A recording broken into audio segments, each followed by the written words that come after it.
else knew, nobody else was aware. He didn't even keep a book with him. I'd taken some books with me. He had no paper and pencil. They'd taken that away a week ago. I said, please keep something, you have something to read. And he said, no, I have my thoughts. My thoughts will keep me till the time comes. And he wanted to keep Shalimar. It's a perfume by Guerlain, which he'd always worn. And he said, I want to keep some of that. And we had it with us. We gave it to him. And he said that I'll go out looking clean. And I'll be smelling nice because it's a beautiful world.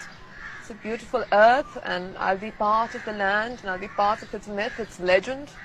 And I'll go back home to my people. Go back where I belong. It was just that he was so calm. And I don't know how he must have been feeling. I'm sorry to remind you about this, but did he or you really believe that then that the sentence was going to be carried out? Yes, I did. Because my father had been preparing me for 2 years.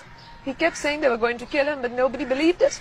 They were all taken in by the judicial facade.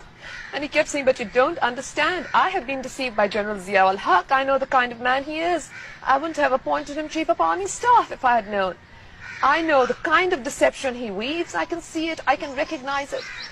And then about 3 weeks or 4 weeks before the assassination, I was in his death cell. I was saying, no, it's not going to happen. And he said, well, he smiled and he said, when have I ever been wrong? And he recounted to me each phase of the trial. And then I just burst out crying and I said, oh, and he said, don't be upset. At least I'll be free. What was his last word? What was his last message to you? His last words, where he said goodbye to us at the death cell, what I remember was, this is goodbye until the final meeting.